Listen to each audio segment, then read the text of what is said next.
Hi guys, good evening. So இந்த lunch தான் இன்றைக்கி அவங்களுக்கு பேக் பண்ணி கொடுத்துருந்தேன். அப்புறம் சித்தை கூட்டிகிட்டு வந்திருந்தேன். சித்துக்கு பிங்க் ஜூஸ்னால் ரொம்ப பிடிக்கும். வேறு ஒன்றும் இல்லை, நன்னாரி சர்பத் தான். ஸோ டாட்லர்ஸ் யூஸ்வலாகவே கலர்ஸ்க்கு அட்ராக்ட் ஆவாங்க. ஸோ இந்த மாதிரியெல்லாம் தான் நம்ம ப்ராக்டிஸ் பண்ணி கொடுக்கணும். ஸோ என் ஹஸ்பண்டுக்கும் ரொம்ப பிடிக்கும். ஸோ அதையும் எடுத்து வச்சுருந்தேன். வேறு ஒன்றும் இல்லை, ஜஸ்ட் ப்ளவு தான், கொஞ்சம் அட்ஜஸ்ட் பண்ணிக்கோங்க. அண்ட் நான் என்ன பேசணும்னு நினச்சேன்னா சாங்ஸ் பற்றி. ஸோ என்னோடய இன்னொரு கண்டென்ட்லேயும் நல்லா தெரிஞ்சிருக்கும் சாங்ஸ் எனக்கு எவ்வளோ பிடிக்கும்னு. பேசிக்காக அதோட மேஜிக் என்னென்னா, நம்ம காலேஜ் டைம் ஸ்கூல் டைமில் கேட்ட சாங்ஸ் கூட ஃபீல் இன்னும் அதே மாதிரி இருக்கும் நீங்கள் திருப்பி கேட்கும்போது.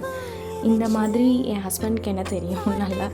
ஏன்னா ஒரு சாங் எடுத்தேன்னா அதை திருப்பி திருப்பி கேட்டுகிட்டே இருப்பேன். அது அவங்களுக்கே போர் அடிக்கிற மாதிரி. அண்ட் ஸ்கூல் போகும்போது அப்படி தான் சன் மியூசிக் ஓடிட்டே இருக்கும். எங்கள் அம்மா கத்திகிட்டே இருப்பாங்க, படிக்கிறியோ இல்லையோ இதை உட்காந்து மனப்பாடம் பண்ணிகிட்ருக்கேன் நல்லா அப்படின்ட்டு. ஸோ இந்த மாதிரி நான் எப்படி இதில் பைத்தியமானேன், இது பேசிக்காக எங்கள் அப்பாட்டேருந்து தான் வந்துச்சு. பார்ட் 2ல் பார்க்கலாம்.